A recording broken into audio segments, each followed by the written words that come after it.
बाड़े में सरकार, कोरोना मचा रहा हाहाकार।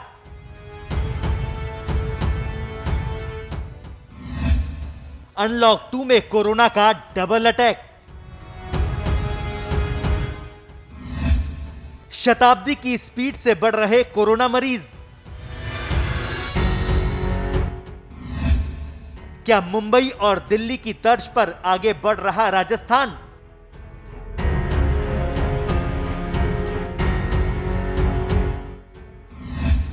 क्या सरकार करेगी कोरोना से बचाव का समाधान?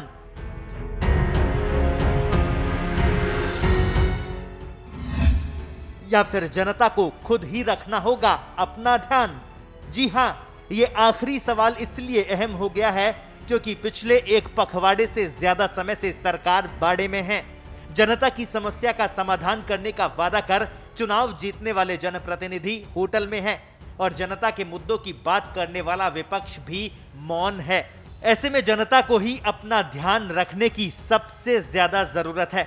ये बात हम इसलिए कह रहे हैं क्योंकि अनलॉक 2 में कोरोना मरीजों की संख्या शताब्दी एक्सप्रेस की स्पीड से बढ़ रही है।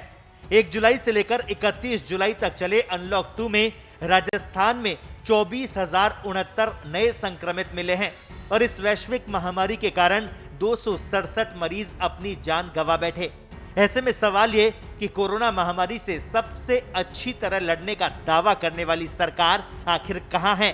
सवाल ये भी कि सरकार को प्रदेश में बढ़ते कोरोना मरीज क्यों नजर नहीं आ रहे, और सवाल ये भी कि सरकार कोरोना से लड़ने की बजाय इसके लिए विपक्ष को क्यों जिम्मेदार ठहरा रही है, और सवाल विपक्ष से भी कि आखिर इस महामारी से लड़ने और सरकार पर दबाव बनाने की बजाय विपक्ष क्यों राजनीति करने पर तुला है। कोई डरने की जरूरत इसलिए नहीं है। मृत्यु दर जो है, मृत्यु दर वो हमारे यहाँ पहले 2% के आसपास थी, अब 1% नीचे आ गई है। हमने पूरा जोर लगा रखा है कि आप पूरा ध्यान रखें कि मरीज का इलाज अच्छा हो रहा है। राजस्थान के अंदर संख्या इसलिए बढ़ रही है, संख्या हमने बढ़ाई है ढूंढ करके।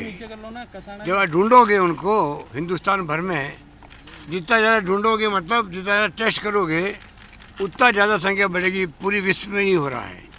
पॉलिसी 2 तरह की है, एक तो ढूंढो ही मत, धीरे धीरे धीरे अपना पे वो जो कहते हैं हर्ड इम्यूनिटी कि थोड़ा बहुत इफेक्ट होगा फिर शरीर उसको इम्यूनिटी में आ जाएगा और ख़त्म हो जाएगा, वो अलग पॉलिसी है। एक पॉलिसी है कि आप ज़्यादा टेस्ट करो। राहुल गांधी बार बार ये कहते थे फरवरी के अंदर से ही ज़्यादा टेस्ट होने चाहिए देश के अंदर। जिन राज्यों ने ज़्यादा टेस्ट किए उन राज्यों में ज़्यादा स्थिति अच्छी कंट्रोल में रही। हमारे यहाँ तो हम पूना और दिल्ली भेजते थे सैंपल, आज 40,000 से अधिक, लगभग 50,000 तक पहुँचने वाले हैं। प्रतिदिन टेस्ट करने की हमारी कैपेसिटी हो गई है। राजस्थान ने बहुत शानदार काम किया, देश दुनिया में उसका सम्मान बढ़ा है, लोग अप्रिशिएट कर रहे हैं। आज मैं आए भी इसलिए हूँ, वापिस मैं वित्तीय स्थिति को लेकर मैं रिव्यू करूँगा, कोरोना को लेकर हम लोग रिव्यू करेंगे और विभागों की बात करेंगे। तो इस प्रकार से हमारे राजस्थान को दिक्कत तो नहीं। अब आपको प्रदेश में कोरोना की असल तस्वीर से भी रूबरू करवाते हैं जो हर दिन भयावह होती जा रही है। अनलॉक 2 में राजस्थान में औसतन 776 संक्रमित मरीज हर रोज सामने आ रहे हैं। अनलॉक 1 और अनलॉक 2 की तुलना करें तो पता चलता है कि अनलॉक 1 1 जून से 30 जून तक की अवधि में 9,183 नए मरीज मिले हैं। 219 लोगों की मौत हो गई है। अनलॉक 1 तक प्रदेश में कुल मरीजों का आंकड़ा 18,014 हो गया है, जबकि अनलॉक 2 की बात करें तो 1 जुलाई से लेकर 31 जुलाई तक अनलॉक 2 में नए मरीजों की संख्या 24,069 थी। 267 लोग इस महामारी के कारण अपनी जान गंवा बैठे थे और 31 जुलाई तक राजस्थान में कुल कोरोना मरीजों का आंकड़ा 42,083 तक पहुंच गया।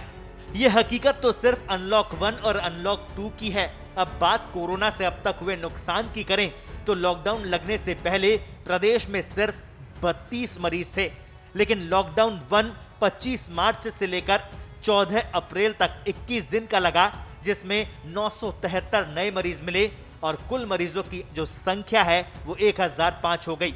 15 अप्रैल से 3 मई तक हुए 19 दिन के लॉकडाउन 2 में 1,881 नए मरीज मिले और कुल मरीजों का आंकड़ा 2886 पर पहुंच गया। 4 मई से लेकर 17 मई तक हुए 14 दिन के लॉकडाउन 3 में नए मरीजों का आंकड़ा 2316 रहा और कुल मरीजों की संख्या 5202 पर पहुंच गई।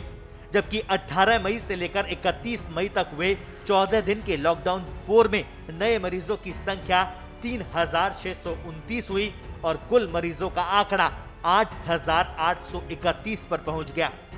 अनलॉक 2 में संक्रमित मरीज बढ़ने के पीछे सबसे बड़ा कारण प्रवासियों का पॉजिटिव मिलना रहा। 1 जुलाई से लेकर 31 जुलाई तक राज्य में मिले नए संक्रमित मरीजों में 2748 मरीज प्रवासी शामिल है। ऐसे में हर दिन संक्रमित मरीजों का आंकड़ा बढ़ता जा रहा है। वहीं सरकार अपनी कुर्सी बचाने के लिए बाड़ाबंदी में कैद है।